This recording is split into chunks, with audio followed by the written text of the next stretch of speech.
can we monetize our hobbies? And later in the episode, should we? So many people talk about needing a side hustle. And most of us have hobbies, or hopefully we have hobbies that we enjoy and that, we're passionate about and kind of encourage us and give us passion for life. Does it make sense to try and monetize our hobbies, right? These things that presumably we are maybe good at or better than the average person. Let's talk about whether or not we could earn income from a hobby and turn that into a side hustle. I think a lot of people think about this, Danny. I think a lot of people they want to do what they love. So it's a natural step in your mind to wonder, can I do what I love while making it profitable or worth my time? Yeah, right? Absolutely. 2 questions you posed at the beginning: can we monetize our hobbies? And then later on, should we? Right? There's that interesting question of like, after you've answered yes or no, can you do it? Ought you do it? Like, should you do it? Right? Yes. I want to quickly say one thing so that any listeners who are potentially quick to put up their defenses would maybe stick around through the can we monetize it discussion first before we get to the should we? Because I have met a lot of people, Danny, who when I talk about people, photographers, artists, whatever, and I encounter this all the time. I'll ask like, oh, that's a really cool hobby that you're passionate about. Like, do you have a business? Do you do it for a side hustle? And I will often get a response, something along the lines of, I don't want to make it a business thing because I think that I will lose my love or my passion for my hobby if I turn it into a business thing. And I get that and I acknowledge that. I wanted to plant that flag early on for any listeners who kind of have that sentiment. I wanted to invite them to maybe stay through the episode because I think you and I, it's worth a discussion later on to maybe explore some of that. Yeah. So, and we are definitely going to touch on that at the end of the episode after we walk through these different options, right? Sure. And so the way that we are going to break this up is you and I have a decent number of shared hobbies, and we are going to talk about some of those shared hobbies. Then we're going to talk about some of my hobbies, and we're going to talk about some of your hobbies. So first off, with our shared hobbies, we are going to talk about camping, gaming, and this includes video games and board games, and financial discussions, right? Which we are both passionate about. Obviously, you know that if you're listening to this podcast. Do you have anything else before we jump in? No, I think that those are actually good examples. I think that will be a good conversation starter to open up some of these ideas of how could we monetize these, and is it even is it realistic, and what are the pros and cons? All right, so the first hobby that we share is camping. I haven't been able to do a lot of it recently. I think that in the last couple of years you've had a bit more freedom to get out and go camping, but hopefully in the future both of us will be able to find a bit more time and a bit more freedom to actually get out and go camping, hopefully together at some point. That would be amazing. First, let's talk about, is it possible to monetize this, and how would we go about doing that? Ooh, I have thoughts on this. I'm curious to see if you have thought about the same thing. To set some context for our listeners, if you haven't listened to episode 4, Calculating Returns Outside the Market, that's a good episode where I talk about some expensive camping gear I bought. So I talk about I think it was two $900 sleeping bags that were like winter rated to -20 degrees, and like a really good tent for that. And there's like this sticker shock, right, with good quality camping gear. But by buying that gear, which by the way is built to literally last for decades if you buy good stuff, by buying that gear, my wife and I have done several like winter trips where we slept outside in the tents, and we've avoided having to pay for Airbnbs and hotels and things like that. And so we have, and I cannot understate this, we have more than made up for the cost of the money we spent on that gear. I mean, several times over now at this point. I'm going to spin this into how can we monetize this, right?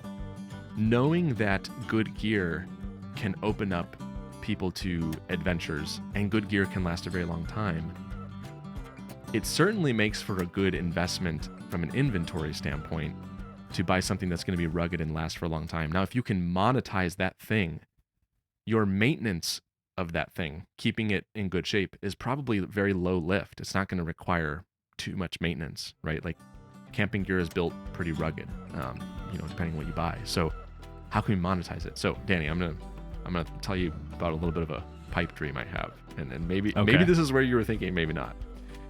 My wife and I, one of our goals is to move back to Alaska. We're open to other options, but Alaska is like where we feel a true calling to call our home. Sure. And there are so many cool things to do in Alaska, adventures to go on, awesome places to explore. And there aren't a lot of people, and it's also a huge place for tourism, right? Like people go there to go on fun adventures and enjoy the incredible scenery in the mountains and do hiking and camping and during the winter do skiing, right? I've always loved the idea of like having an Airbnb or some type of property that we could short-term rent, but also have like really cool gear that people can also rent as part of their stay to go on these adventures. So it's almost like a way to make our short-term rental more attractive, where we have on-site equipment to rent, that just makes the burden of getting access to that stuff much easier to swallow, and finding a way to like earn a yield, some type of money on our camping equipment that we put money into to Okay. use. I don't know, like Yeah. give people the ability Like, to go on adventures with our gear. yeah, that's interesting. A short-term rental that is stocked with adventure gear Yep. for someone that is very nature and outdoors minded. Yep. Like sleeping bags available, tent. If they come in the winter, maybe cross-country skis or something like that. If they come in the summer, maybe we have kayaks available or something, or paddle boards, things that they could use. I don't know. It seems like a cool way for us to own the gear that we want, that we use ourselves, that's part of our lifestyle, but also earn additional income with it. I mean, it's gear that's built to last. It's Okay. stuff that's rugged. That to me is how I've always thought about like a neat idea to monetize things that we're Yeah, already that's- buying, right? That's really interesting. So I don't know. How have you thought about this?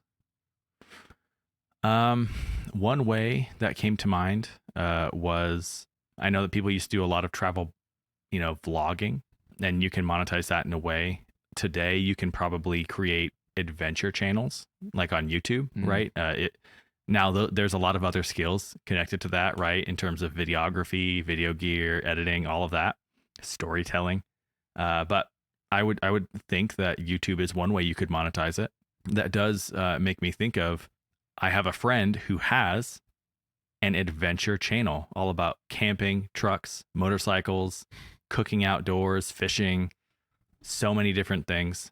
So if that does interest you or anyone else, check out Epic Adventures Off-Road. It's an awesome channel. If you like adventure and off-road and camping, all that stuff, you will love what he's doing. So check it out. Nice. But yeah, I think that you could monetize it in that way. Maybe acting as a guide. Yeah. If you are very familiar with a particular area, you could probably offer your services and take people out, right? And guide them on like guided camping trips. I'm not sure how common that is or how popular it is, but that's something that just came to mind. I think it's popular in Alaska for sure. Okay. I actually think we have 3 amazing examples just within the topic of camping to explore the pros and cons of each, right? So let's say those 3 again. The one that I proposed, which is renting out the gear that we already own, right? Like monetizing the gear. The other one is leaning into your camping and outdoor adventure lifestyle via a YouTube channel or other some sorts of social media. Some kind of social media, right. Yeah.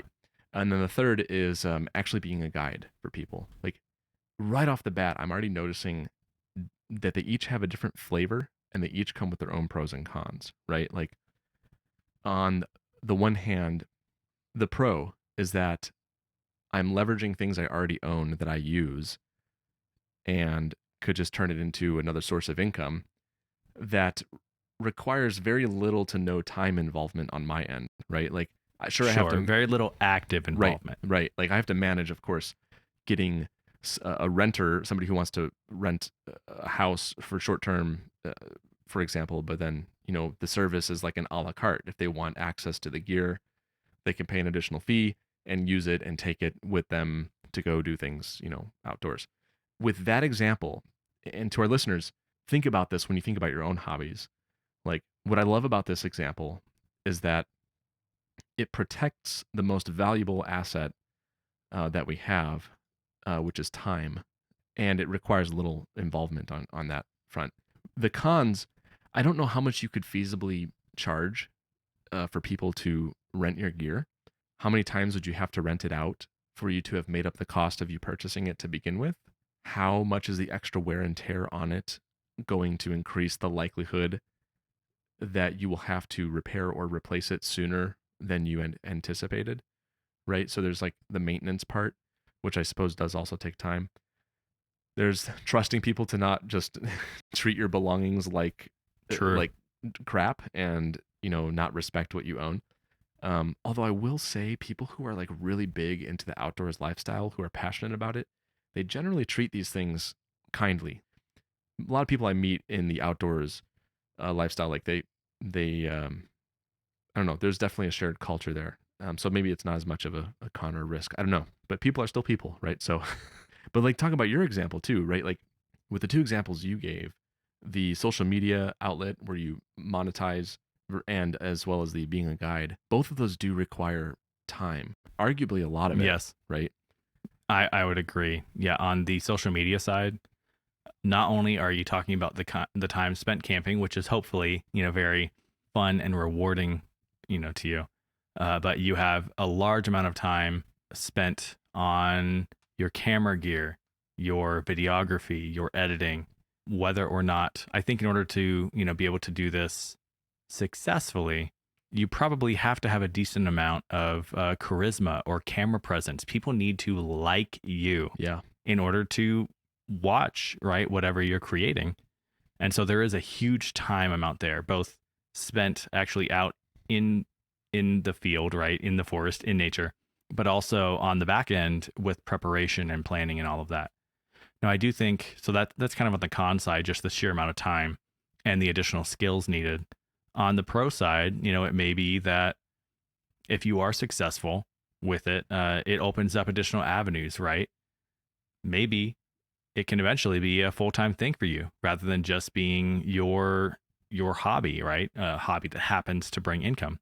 It could open you up to, if you are successful with it, potentially free gear or sponsorships, or maybe it provides you with the ability to adventure to places you never would have been able to reach previously. Right.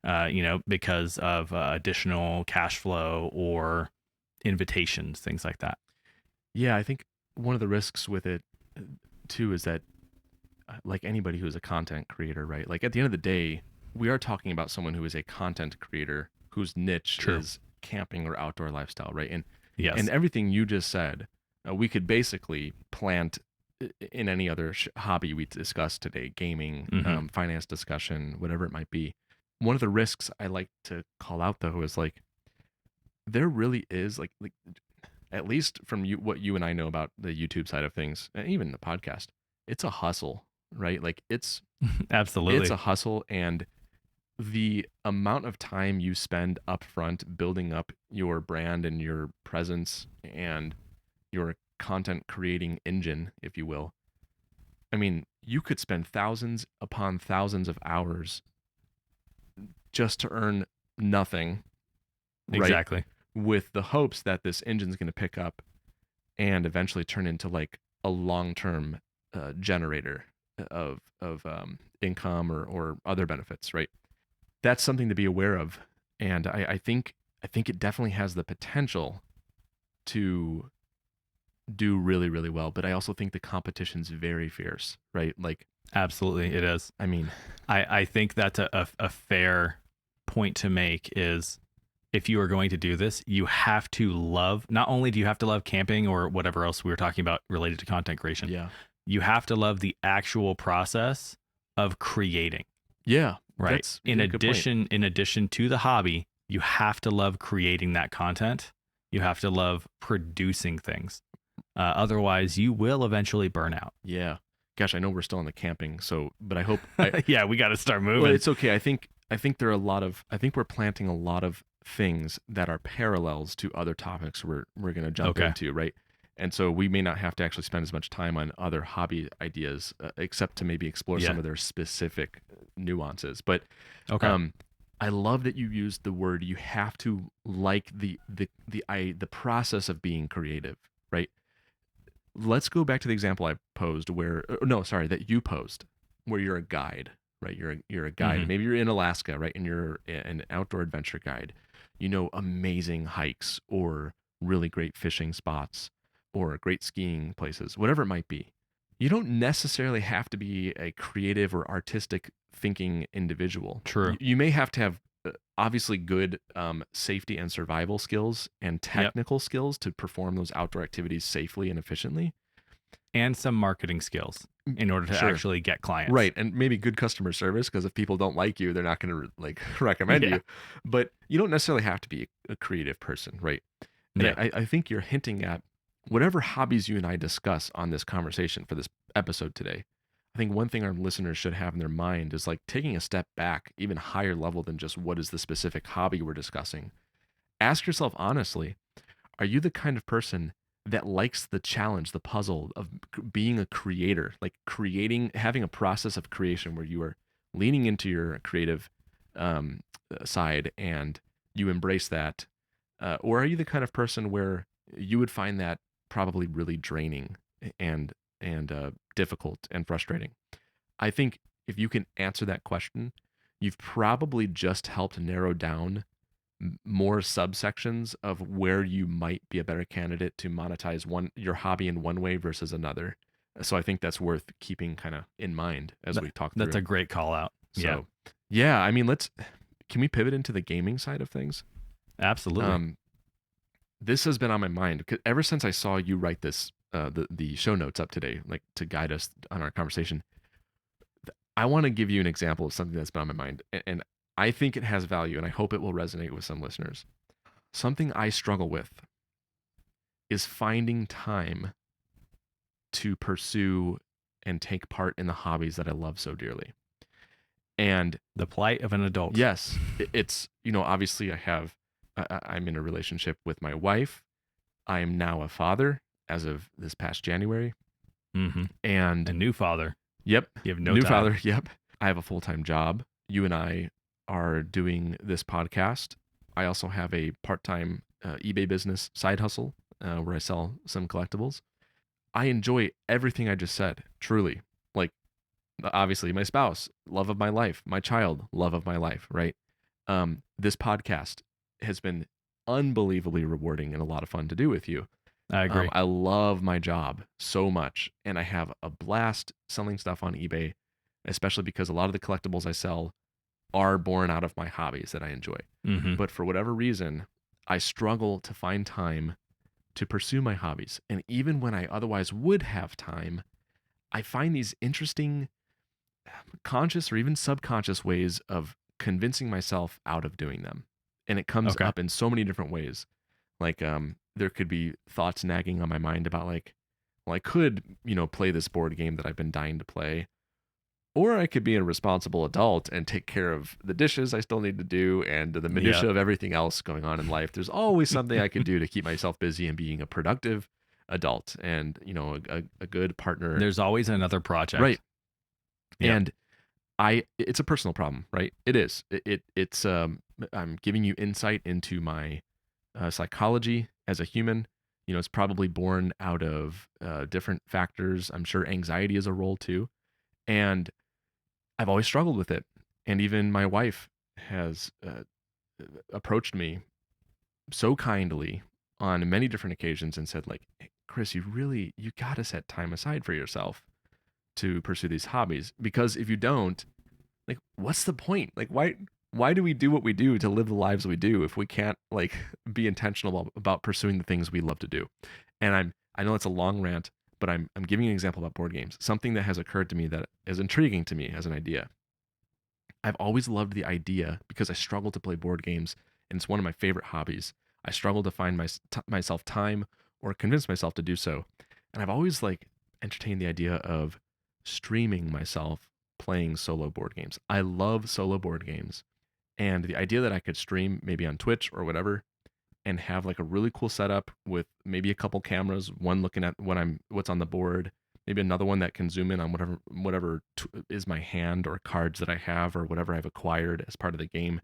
Just a fun little setup, and have live people attend, right? Why would I do this? Is it possible to monetize that? Possibly. If I really took off and people loved it, maybe I earn a little bit of money. Yeah.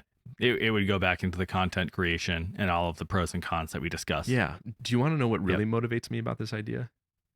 Yeah. The fact that I could have an audience, even if small, that would enjoy spending time with me and hold me accountable to find time to pursue this hobby that I somehow keep finding time to ignore and put on hold.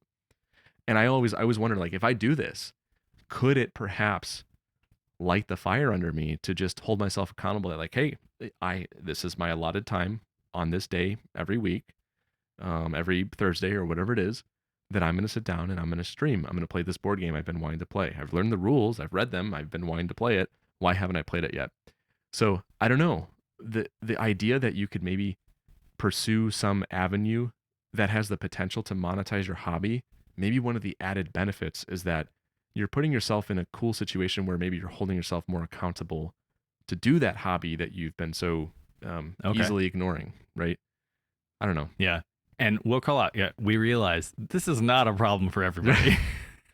But I do think a lot of people, I hope that message will resonate with some people, right? Like, I do think people struggle to find adequate time to pursue their hobbies. And some of the reasons they struggle are for actual good reasons, but other reasons Yeah. are like these. Isn't it funny how we never seem to find the time to, to pursue certain things? I think people find Yeah. themselves in that dilemma. So Yeah, it's healthy to set aside time for yourself. So that's how you would envision board games. yeah, In terms of video games, I think there's really only two ways that they are monetized. You either go the content route, right, where you are creating some kind of social media gaming presence, in which case, let's lay this out there, there are hundreds of millions of gaming creators. It's the easiest place to start right. when you're trying to learn how to create content is to take content, games that already exist, and then, apply your spin to them, whatever that may be. There's a huge amount of competition. You are literally fighting, let's just say, tens of millions of active competitors, right? Yeah. In this content creation game. On the other side of that, or the other option, I think, for monetizing games is probably professional gaming. But in that case, you, again, incredible competition. It means you're angling to be, in the top 100 players, again, out of hundreds of millions. So is it possible? Yes. But it is incredibly, incredibly difficult because it's such a sought after niche. Yeah. I think we are going very long already. So let's move on to finance discussion. Sure. Is it possible to monetize this? I would say absolutely. There are plenty of, and we're going to the content creation side. There are plenty of finance YouTubers. There are finance blogs and people that write about finance. There are people that write for both blogs and actual finance or brokerage websites. So there are different ways. You do start to get into, all right, what is a side hustle? What is an actual job where you're writing for it? You can have a podcast like we do where you are speaking about finance. If you take it the full amount, right? If you just love discussing finance, you become a financial planner. But again, you've taken it full time. It's no longer a side hustle. It's now your actual job.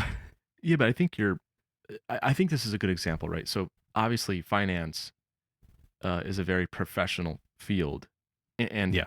it kind of sticks out differently than what people would think of as a hobby, right? Now, Okay. a lot of people love personal finance, and like that is their hobby. Just like, I mean, go on YouTube, you will see tons of just regular finance gurus, people who love personal finance, and they just create a channel to discuss it, and they don't even work in the personal finance field, right? But I think this example in particular can open up a part of a discussion that is also worth considering to our listeners. If you have a hobby that has a very obvious area in a career, like finance, for example, is one of the largest career fields you can go into, right? It's the most highly regulated industry in this country. You could explore, like, how might I start with something as a hobby, but use it as a stepping stone to actually go into that area as a career that I've been wanting to get into. I know this goes a little bit beyond hobby, True. right? Like, that is what happened with me. right. It was just a hobby initially. Yeah. And I mean, I would even argue it's kind of what happened with me too. I went down the rabbit hole of personal finance out of my own interest. Now, I wasn't looking to monetize it as a hobby per se, but it was a hobby. Like, that's what I did for fun, was read about personal finance and like read up on these things. And it just opened the door to me wanting to pursue that as a career. I don't know. I'd say to our listeners, keep the door open, that if you have a hobby that could reasonably transition into a career, explore that. Like, kind of play it out in your mind. Like, what could that mean? Pros and cons, Danny. I mean, depending on, like, finance, for example, is ludicrously competitive. There are so many finance channels on social media and YouTube. I don't know. I mean, you and I have, I mean, full transparency, right? Like, you and I started this podcast for fun. It would be nice to monetize it, right? It'd be cool to get to a point where we could have patrons, people who pay for additional services, things like that. You and I have also discussed in the future, you know, some years down the road, it could be neat to open up a practice and actually take clients, even if it's just a small client base, whether it's like a small part-time thing that you and I do or a full-time thing we do. We've talked about this podcast off mic, but I mean, since we're talking about this to our listeners, I mean, let's be transparent about it too. Like, but I do wonder, right? We do wonder, like, could we actually monetize the podcast successfully? And could we do it in a way where we could still be our authentic selves? Like, talk about the things we want to, right? Because, I mean, Danny, going back to just the broader content creator thing, you will notice that a lot of people on YouTube, even in the finance space, a lot of them act the same way, where they focus more on, they're definitely trying to play to the algorithm. They're trying to play to the buzzwords. They're trying to, sometimes you have to act in a certain way, like, and put your own personal preferences on the side for the sake of actually trying to push your channel further. Totally acknowledge that. But it is a conflict with, you know, potentially a conflict with certain things you actually want to talk about, right? Like, absolutely. So that's interesting to me. And what you and I have always talked about on the backdrop of this discussion, this topic, is that the one benefit we do have with the podcast is that, if anything, it could be a very cool marketing tool, because we are being our authentic selves. And should we ever be in a position where we want to help clients, well, then this has already turned into a way that we've kind of, even though maybe we're not seeing our listeners' faces, they have already started to build or feel like they have a relationship with us, like an element of trust, right? They know who we are. They know our philosophy. And so, you know, it could end up being like just a marketing engine that helps people determine whether we're a good fit for them to be a client, for example. Obviously, we're not taking clients, but like, that could be an added benefit of what we do, even if it's never monetized. Perhaps it's the discovery tool that people have to find us. Just another form of marketing. Yeah, that may really want to work with us if we ever go that route one day. I think that's an important thing to ask oneself. Is like, if I do this, what do I stand to gain from it? Maybe we don't have to think strictly in the terms of monetizing, right? It's not just a money aspect. What other benefits come with it? I think that's an important thing too. So, okay. Yeah. So, man, we are almost 40 minutes in, and that is only the shared hobby. So I think we're gonna speed up a little bit in terms of going through some of these other options. So I have an idea for this. Yeah. I want to ask you, and you can ask me the same thing too, but Okay. You've listed your hobbies as exercise, weightlifting, editing video and audio, and auto repair. And I just want to ask you, like, which one stands out to you as most intriguing to you as something you want to explore? You know, whether you monetize it or not, what's on your mind the most? You know, which of your hobbies? You know, at one point it was definitely tied between exercise and weightlifting and auto repair. With my drop in time and trying to save as much money as possible, I have not been upgrading our vehicles at all. I used to constantly be adding aftermarket upgrades to everything we owned. Right now it's probably tied in terms of my actual focus between exercise and editing, both video and audio. Interesting. I do think, yeah, I don't. At one point, I was considering becoming a personal trainer, but that is also highly competitive, and it's a lot of sales involved in that. And I didn't end up going that route, way back in the day. Probably in terms of what's most realistic to monetize, it would be editing video and audio. I could, create some different online accounts and start offering those services. I have been getting a decent amount of experience and I have good tools at this point to make, those kind of things happen. I could easily take on videos from other people and edit them down, audio engineer and clean stuff up for them. Podcast editing is something I could certainly offer if I wanted to start exploring that. Nice. I don't think I really have the time to do any of these, but I think that would be the most realistic option, would be selling my time as an editor at this point. Nice. When it comes to exercise and weightlifting, it's always been a passion. I started lifting when I was 13, and I'm trying to actively get back into shape and, maybe get back to that kind of body shape and stamina I had when I was much more active. That is something that I certainly miss, and I'm trying to reach it again. Auto repair, to me at this point, the way that it's monetized would be just that it saves me money, right? When I do almost all of the repairs on the vehicles, it saves a lot of money that would otherwise be going towards, the auto shops. Okay, that is cool. I like that example.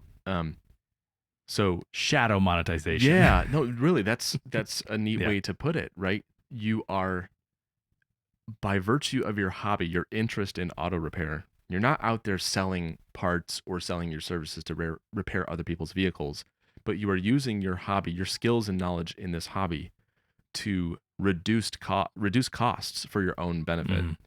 And I do think you could say that's one way to monetize. Sure. You change the word monetize to save, but at the end of the day, both contribute to your bottom line, right? Like, absolutely. I really love that example. Now, for auto repair, I would say realistically, the best way to make money with this is to actually go into auto repair, right? Get some kind of technician certificate, become an actual mechanic, start working in that field. I think that people who have already worked in that field have a more realistic chance of then setting it up as a side hustle. I have a neighbor who was a certified mechanic who just does work on other people's vehicles whenever he feels like it, when they bring them to him. And so that's a source of income for him, but he's no longer working full-time as a mechanic. Gotcha. So it is like a side hustle. Yeah, but that side hustle, I suspect he's developed extraordinary skill over many years, right? And so he's in a point now where he could monetize this quote unquote hobby in a way that is very skilled, and people probably know his value, and he probably has a good following of people that know him by word of mouth, right? I mean, absolutely. Yeah. So yeah, just a couple months ago, I was rebuilding a part of the engine. I had to reset the timing on my Jeep, and I had everything put back together. Couldn't get it to start. Had him come over, and almost immediately he determined, yep, it's the fuel pump shot. I was like, great. So now I know what the issue is. I can go fix that. Nice. Gosh, yeah. I know I wrote down coffee, collectibles, videography, and guitar lessons, music composition. Okay. I'm gonna focus on one just for time's sake, but because a lot of people know if they listen to the podcast, and I've even mentioned it recently, I think on this episode, selling on eBay, right? I used to, on one episode in the past, I did mention having a failing business that I closed down, where I used to do wedding films. So I have a background in videography. I even taught guitar lessons at one point, and music's one of my most treasured hobbies. But the one that stands out to me that I would talk about is coffee. And I never thought about monetizing it per se. It was more, it fits, in its current state, it fits more alongside your example with auto repair, where you've monetized your auto repair skills by being able to save, by using your knowledge and interest in the topic to reduce costs. And that's essentially what I've done with coffee. I learned how to do really good pour overs and I got into the science of coffee. And now I can make a really good pour over. I really am not a person that likes to brag. I like to be humble, but I have to brag for a quick moment. I almost can't go to coffee shops anymore because my Okay. pour over is better. Like, I, Nice. I just have been, I've just really fine tuned and perfected it. I've been doing it for years, 6 or 7 years now. I've been doing pour over and I've gotten really good with, I have really good equipment. I've gotten down to the science. I have my timing just right and weighing everything out. And I just really, I've done it so many times. I can make a very good pour over cup of coffee and I could do it cost effectively, right? Because I have the gear, it's good gear, and I just have to buy beans and I'm good to go. Okay. Um, So but I have, realistically, yeah. you could probably open a very tiny kind of like pop-up shop called West Virginia's Best Pour Over and just sell a couple dozen cups every morning, maybe. Maybe. I mean, I've certainly thought of like having a traveling cart where I go to like events or outside buildings or in businesses and just like offer pour overs. That could be really fun. I think I've Um, mentioned in the past, I have a friend who used to be a coworker who did just that. Very big into coffee.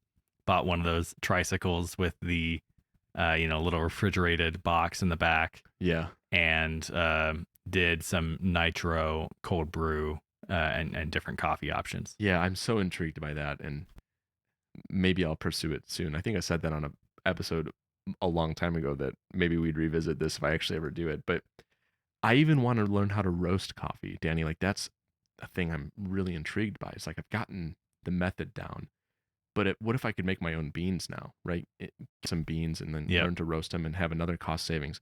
And if I get really good at roasting beans, perhaps I could sell those beans, right? That could be an He interesting, did do that as well. I can speak to that.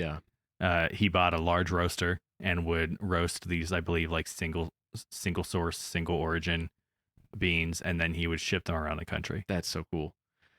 So it's certainly something that is possible. Yeah, but you know, all of this, none of this was born out of me thinking I would do this to monetize it in the beginning. I simply pursued it because I had a big interest in it. And I spent years crafting my skill in it. And I think this bridges into the discussion about should we aim to monetize our hobbies? Should we do it?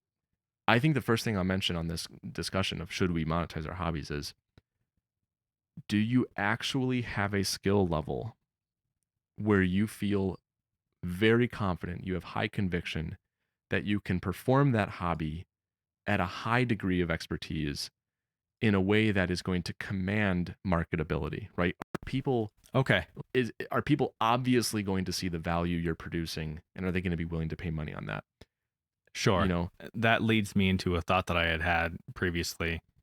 I wanted to mention that our society as a whole kind of pushes this narrative that if you aren't good enough at a hobby to monetize it, then your time in that hobby is not worthwhile.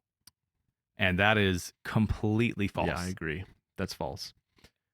It is 100% acceptable to enjoy or love doing something and not be good at it. Absolutely. Now, with time and practice, you will almost certainly get better. But even if you never hit the level of skill where you are able to monetize, that hobby or that interest is still valid. And I just wanted to call that out, right? I So totally agree. it is valid no matter what your skill level is.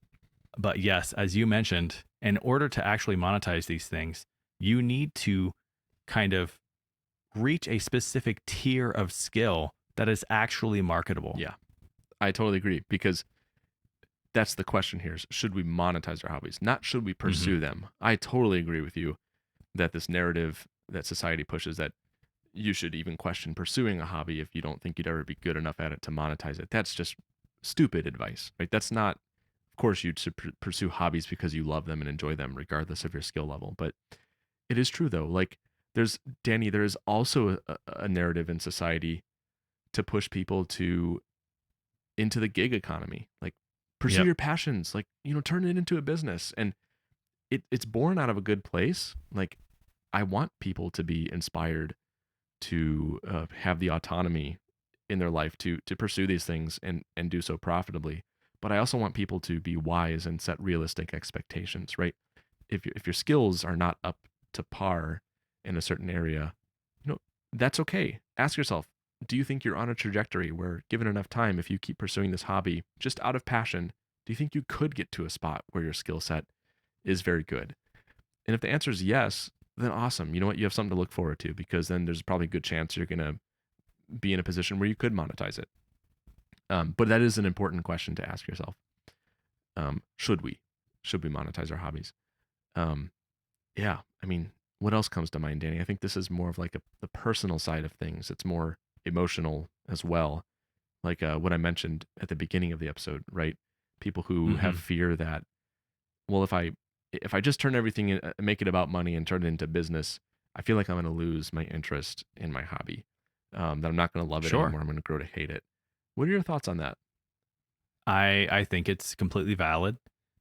I think that the moment if you do introduce money into something and you are taking steps to monetize that, then it will inherently change the way that you approach at least certain aspects of that hobby or that skill, that task, whatever it is. Sure.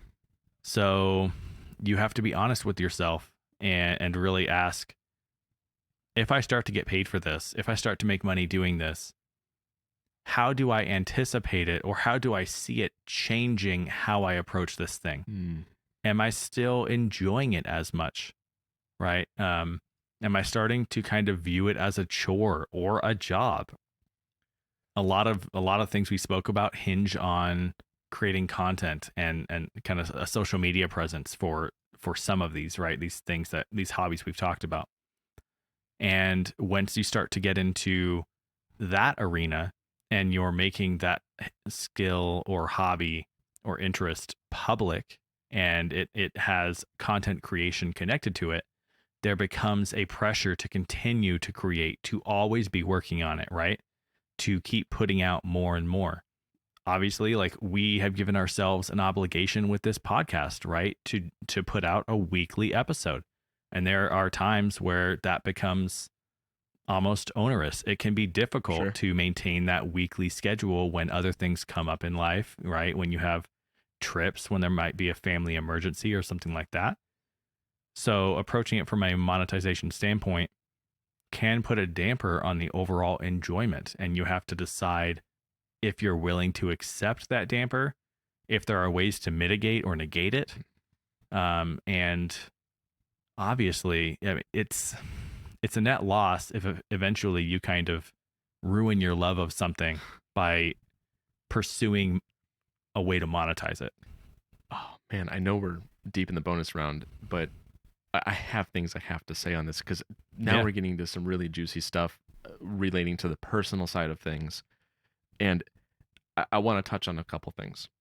I agree with you that it's valid. I also want to play devil's advocate in a second on it. But you mentioned, like, is there a way to mitigate that risk, right? Where it doesn't end up turning into a chore and you lose your burning passion for it, and you feel resentment for ever having pursued it in a business fashion. I do think there will be a certain group of people who just have I don't know, a psychological disposition, a behavioral disposition, where they are going to struggle to navigate that space intentionally, and it just might truly run the risk of burning out. And if you really do feel like you're that kind of person, listen to yourself, right? You know yourself better than Danny and I do. So that's valid. I will say though that if you're aware of this phenomenon, Danny, what you said was so well said. Like, there were so many nuggets in there. And if you simply acknowledge that it's a risk and you just take steps to be more mindful about it, like purposely carve out a space, whether that's related to time or a physical location, even, to ensure that you have enough bandwidth to engage with your hobby in the way that you love to. Perhaps it's very deeply creative and personal, and maybe it's not the best from a business standpoint, but it's important to you to keep that fire burning. Then carve that out in whatever way you have to. I'm arguing that you don't necessarily have to sacrifice that love and that passion for your hobby just because you're trying to monetize it. I think there's a way to strike balance with that. Another thing I will say from personal experience, you said, I forget the words you just said, Danny, but this risk that you could end up hating your hobby, like you have a net loss. You truly, like, indefinitely no longer even go to that hobby because of some terrible experience. I felt that with my videography business, where I was Wow. doing Okay. wedding films and things like that. Yep. And it's only now, and I'm 35 years old, right? It's only now that I've been like, man, I kind of like to get back into some of the videography. And I went back and watched the last wedding film I did. It was really good. Like, truly. I Nice. was really proud of it. I was like, this is pro. This is pro level. I mean, the cinematography, the filmmaking aspect, the editing, it was really good. And I was like, why did I ever give that up? Like, I had a genuine skill set there. For those of you listening, this started long ago. Chris and I actually made a TV length movie back in college. Full production, everything. It was a part of a class project. It was so bad. It was so terrible that it was hilarious. Yeah, it was so bad it was good. Yeah. Oh my gosh. But no, I mean, I used to do this, and this was back in, I think the last wedding film I did was 2014, perhaps. So 10 years ago, right? So it's taken me 10 years to recover. My business, I ended up closing it out, and I sold all my gear, everything. Now, did I get burned out because I tried to pursue my passion, my hobby into a business? You could argue yes, perhaps, but really, when I've reflected on it, the reason I got burned out was because I didn't know how to run a business at that time. I didn't know how to assign an element of value to my time. I did free projects for people, like, trying to build my portfolio. And when I did finally start charging, I was undercharging because I was stuck in this idea of like, well, what would I want to earn an hourly rate right now? And then I just tried to map that over into a self-employed situation, which does not map over. And I made mistakes. I was naive, and this is before I even went on my journey into personal finance or knew anything about personal finance. From in this position now where I have hindsight, I can definitively say that it wasn't the act of trying to monetize my hobby that caused me to end up resenting it and hating it. It was my inexperience, my blind spots of not knowing how to value my work and charge for what I was doing in an appropriate fashion, where I was actually being compensated appropriately for my time. And I ended up not feeling fulfilled. I was like, I'm not earning what I'm worth, and I burned out because of it. And so I don't know. I guess just don't. I hope that people wouldn't try something and then fail and then blame it on the very act of simply trying it is why they ended up hating it. There's probably other reasons why. Sure. So I'm going to jump in here. So bonus round. I've got an idea, and you tell me what you think. Do it. Hit me. So you mentioned nuggets. You mentioned a nugget in the past. Yep. So here's my new idea, my new thought for us. We're going to combine a new hobby and an old hobby, and it's going to come together. It'll be glorious. Okay. All right. So I want the two of us to go gold panning. All right. We're going to go gold panning somewhere, maybe Alaska. That sounds good. And we're going to go gold panning. And that in itself, if it's successful in any way, is a self-monetizing hobby. Sure. Right? Sure. So we're going to go gold panning, and you're going to use your new budding passion for cinematography. Okay. And you can record that. And then we'll drop a new channel, Philosopher's Gold. As long as we can include some precious metals puns and gold puns and other puns, I'm all for it. Oh, that goes without saying. Yeah. I'm all for it. Let's do it. Yeah, that sounds good. All right, cool.